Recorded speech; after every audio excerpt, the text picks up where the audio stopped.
భయ్యా, ఈ ప్లేస్ ఎక్కడా అనుకుంటున్నారా? అదేనండి, మన అనకాపల్లి జిల్లా రాంపల్లి మండలం గోకువాడ గ్రామంలో కొండల మధ్యలో ఉన్న అతి పురాతనమైన శివలింగం ప్రదేశం ఉంది. ఈ శివలింగం దర్శనానికి అయితే నేను బయలుదేరిపోయాను భయ్యా. మీరు కూడా రండి. నువ్వు ఇక్కడి నుంచి మొదలు భయ్యా. గోకువాడ గ్రామానికి అయితే ఈ త్వర రోడ్డు అంటే వెళ్ళాలి.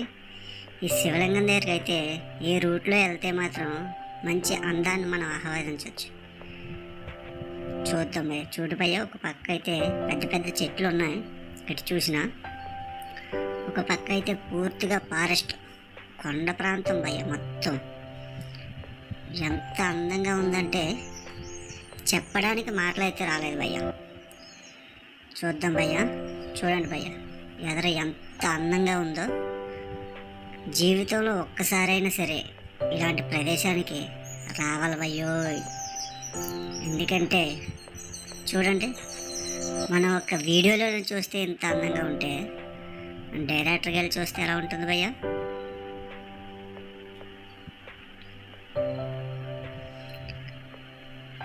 అబ్బబ్బబ్బా, ఈ అందవేటి భయ్యా. మార్నింగ్ 7 లోపు వస్తే ఇంకా బ్యూటిఫుల్గా ఉంటుంది భయ్యా. ఎక్సలెంట్గా ఉంది భయ్యా. ఇంతకాలం నేను ఎందుకు రాలేదు అలాగని ఇప్పుడు అనిపిస్తుంది భయ్యా.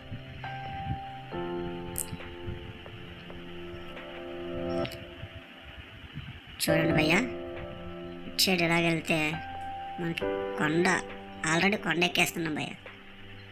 మొత్తం 3 కొండలు దాటాలి భయ్యా. ఇదిగో ఇక్కడ గుడి కనిపించింది భయ్యా. నేను అదే శివలింగం అనుకున్నాను భయ్యా. కాకపోతే ఇక్కడ గోకువాడ అమ్మవారి, లోంబిక అమ్మవారి గుడి అంట భయ్య ఇది. ఇదిగో భయ్య, చూడండి భయ్య, చుట్టూ కొండలే. చుట్టూ ఎటు చూసినా కొండలే, పచ్చదనం చూడండి భయ్య.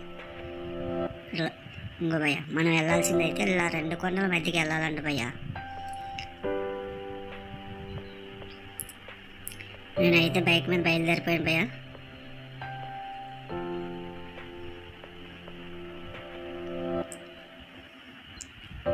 కొబ్బరి తోట భయ్య, చూడడానికి ఎంత అందంగా ఉందంటే చుట్టూ ఇంకా ఎటు చూసినా చెట్లు, పచ్చదనం. ఇలాంటి అందమైన ప్లేస్కి ఖచ్చితంగా ఒకసారన్నా వెళ్ళాలి భయ్య. భయ్య, ఇక్కడ షెడ్ ఉంది భయ్య. ఇక్కడైతే 2 కుక్కలు ఉన్నాయి. చాలా జాగ్రత్తగా వెళ్ళాలా. నాకు కూడా భయం అనిపించింది, కానీ అక్కడ ఉన్న ఒక అతను పెడితే కుక్కలు లోపల పడేవి, కానీ మేము లోపలికి వెళ్ళాం. ఇక్కడ ఎవరో పని చేస్తున్నారు భయ్య, వాళ్ళు కూడా చూద్దాం. ఒక ఆల్రెడీ ఇక్కడ బైకులు ఉన్నాయి. శివలింగం దగ్గరికి వెళ్తే వెళ్ళారని చెప్తున్నారు భయ్య. చూద్దాం. అబ్బా, ప్లేస్ చూడండి భయ్యా. ఇంత అందమైన ప్లేసు మన అనకాపల్లి జిల్లా గోకువాడ గ్రామంలో ఉందా అంటే ఇప్పటి వరకు కూడా మనం చూడకుండా మిస్ అయ్యామా అని అనిపిస్తుంది. కానీ ఇంత అందమైన ప్లేస్లో శివలింగం ఉంటే రోడ్డు ఎందుకు వేయలేదా అనేది చిన్న బాధాకర విషయం భయ్య. చూడండి భయ్య, నేనైతే బైక్ ఇక్కడ పడేసాను భయ్య. ఇంకెందుకు బైక్ మీద వెళ్ళలేము కానీ, బైక్ కానీ పంచర్ అయిందంటే వెళ్ళి రాలేమన్న భయంతో నేనైతే మాత్రం కాలినడకన బయలుదేరాను భయ్య. చూడండి భయ్య, ఇక్కడి నుంచి అంతా ఓప్లేస్ తోట భయ్య.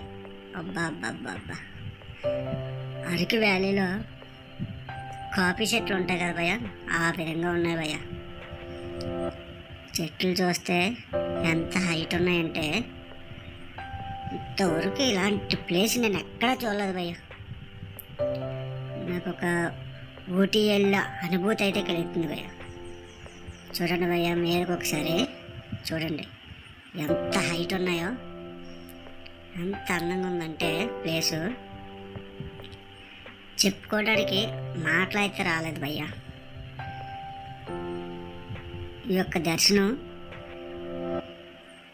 8వ నెల నుంచి జనవరి 1వ నెల మధ్యలో చేసుకుంటే ఇంకా చాలా చాలా అందంగా ఉంటుందంటే ఈ ప్లేస్ అయితే మాత్రం. కార్తీక మాసంలో అయితే ఎప్పుడూ ఖాళీ ఉండదంట భయ్య. కానీ రోడ్డు అయితే మాత్రం సరిగా లేదు భయ్య. చూస్తున్నాను, లోపలికి అయితే వెళ్తున్నాను భయ్య. అలా నడుస్తున్నాను కానీ నాకు కొద్ది భయంగా ఉంది భయ్య మనసులో. ఎందుకంటే ఎటు చూసినా చూడండి భయ్య, ఒక ఫారెస్ట్ కొండ మధ్యలోకి వచ్చేసాం భయ్య. మనం కొండ మధ్యలో అయితే ఉన్నాం. మనం ఎటు చూసినా చెట్లే, పెద్ద పెద్ద చెట్లు ఉన్నాయి. ఒకసారి చూడండి భయ్య, కొండ ఆల్రెడీ 2 కొండలు దాటి 3వ కొండ మధ్యలోకి వచ్చాం భయ్య. మనం చూడండి, అతి దగ్గరలో ఉన్నాం భయ్య మనం.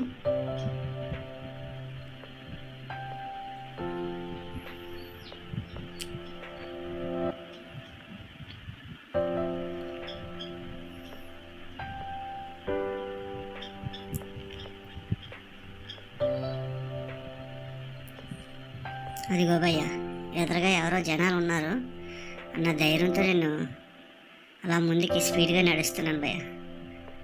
అక్కడ ఆల్రెడీ కొంతమంది యువకులు ఉన్నారు. ఇదిగో భయ్య, ఇక్కడ కంటిన్యూగా దార వాటర్ అయితే పారుతుంది. గంగమ్మ తల్లి కంటిన్యూగా ఆ శివుడికి చల్లదనం కోసం కంటిన్యూగా ఫ్లోట్ అవుతూనే ఉంటుంది భయ్య. రేకుల షెడ్ అయితే ఉంది భయ్య. మరి శివాలయం గుడి అనేది ఎక్కడ ఉందో నాకు కనిపించట్లేదు. చూడండి భయ్య, కొండ మధ్యలో ఉన్నాం మనం. కొండ మధ్యలో అయితే ఉన్నాం. నా మార్నింగ్ 10 అయిపోయింది భయ్య నేను వెళ్ళేసరికి. ఇంకా మార్నింగ్ 7 గంటలకైతే ఇంకా మంచి ఎండ వచ్చే విధానం మనం చూడవచ్చు. ఇంకో భయ్య, ఇదైతే తెల్లవారుజాము 5 గంటలకు వచ్చేసారండి భయ్య ఈ యొక్క అందాన్ని ఆస్వాదించడానికి. ఇక్కడ వాటర్ చూస్తే కొండలోంచి వస్తుంది కదా, ఏమన్నా నలకలాంటివి ఉంటాయా అని చూస్తున్నాను. ఎంత ప్యూర్గా ఉందంటే వాటర్ చాలా కూల్గా ఉంది, టేస్ట్గా, చాలా టేస్ట్గా ఉంది. వాటర్ ఎక్కడి నుంచి వస్తుందా అని చూద్దాం కానీ నేను లోపలికి వెళ్ళాను భయ్య. చూడండి భయ్య, వాటర్ ఎంత నీట్గా వస్తుందో.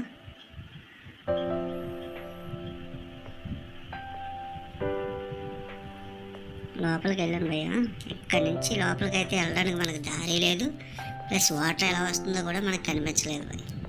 ఆ మహాశివుని అనుగ్రహంతో వాటర్ వస్తుంది భయ్య. మనకైతే తెలియట్లేదు, ఒక రాయి మధ్యలోంచి వస్తుందా అన్నట్టు ఉంది భయ్య.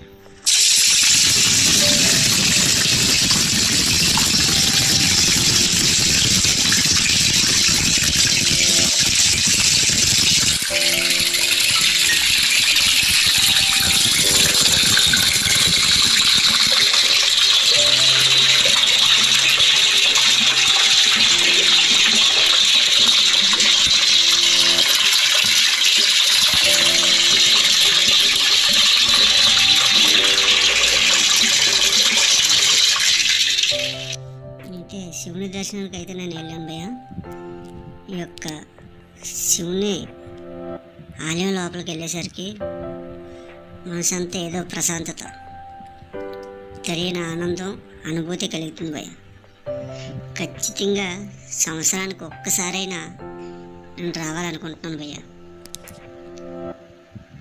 మహాశివరాత్రి రోజు అయితే అసలు దర్శనానికి అనేది 1 నుంచి 2 గంటలు టైం పడుతుందని చెప్పడం జరిగింది భయ్య. అక్కడ ఉన్న కుర్రోళ్ళు వాళ్ళు కూడా సంవత్సరానికి ఒకసారి ఖచ్చితంగా వచ్చి దర్శనం చేసుకుంటారంట. ఇంత అద్భుతమైన శివలింగం ఎక్కడైనా చూసారా అని నాకు అనిపిస్తుంది. ఇక్కడ గుడి అయితే కడితే మాత్రం మరో శ్రీశైలం అయిపోద్ది భయ్య, అందులో తిరగలేదు. వాళ్ళు దర్శనం చేసి వాళ్ళు అభిషేకం చేసుకుంటున్నారండి. నేనైతే దర్శనం కంప్లీట్ చేసేసుకొని వెనక్కి మళ్ళేసాను. మళ్ళీ నేను కార్తీక మాసంలో అయితే వెళ్ళి